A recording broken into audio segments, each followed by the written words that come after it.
2017 Acura NSX. This is one of the most anticipated cars of the year, and we're here at Sonoma Raceway in California to find out if it lives up to all the expectations for it.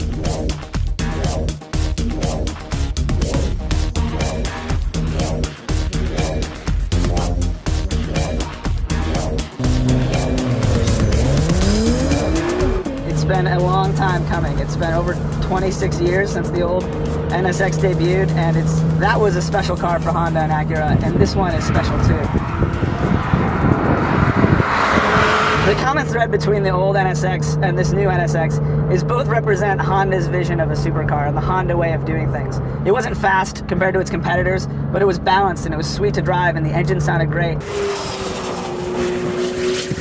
There's a lot of that here in the new NSX. The main difference is this is using a lot more technology, and it's taking all of those ideas that Honda's had in the intervening time and applying them to make this a faster race car. So you've got this sport hybrid all-wheel drive. You have a motor in the back, in between the engine and the transmission, and then you have a twin motor unit in the front that's doing torque vectoring and dialing in various amounts of extra boost to make the car behave however you want it. So right now I'm driving in quiet mode. It limits the exhaust to 2 of the pipes.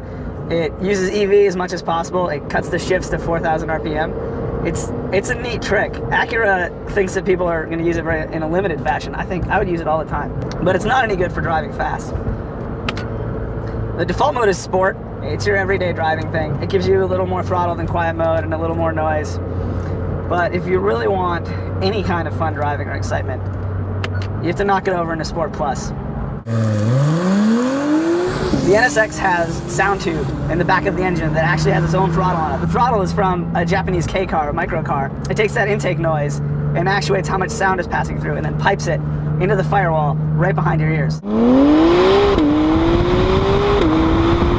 Even with the exhaust in full bypass mode, sending air through like open pipes, you don't hear a lot from the outside of the car. And then for real fun, you hold the dynamic mode selector all the way right and it clicks into track mode.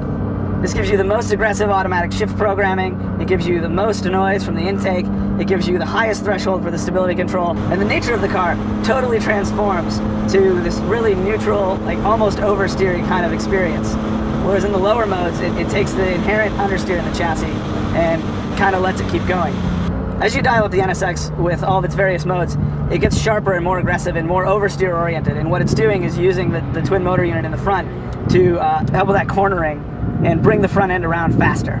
The best thing about the NSX is how you don't notice what all these things are doing. It just responds to your inputs. Especially amazing considering all the little tricks the car is doing. The twin motor unit will, at high speed, will actually counteract your steering input to smooth out the steering. So they can have a fairly fast rack that's fairly fast responding, because at high speed, where you'd normally get instability with that, you can use the TMU to make the car more stable.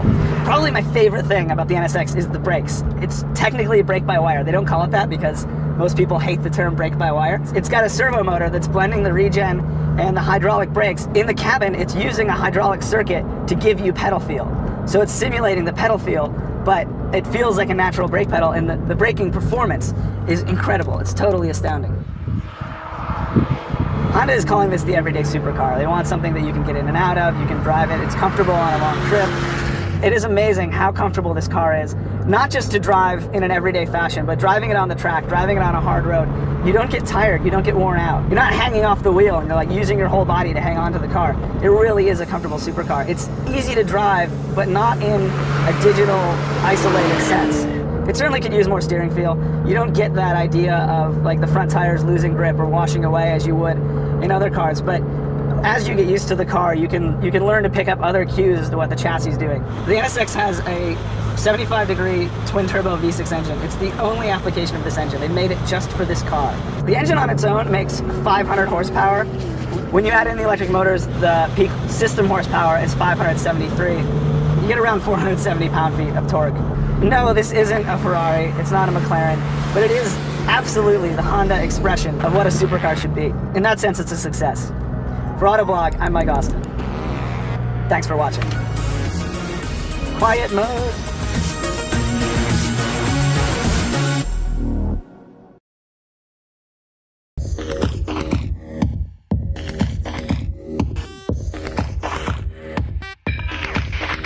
2017 Acura NSX. This is one of the most anticipated cars of the year, and we're here at Sonoma Raceway in California to find out if it lives up to all the expectations for it.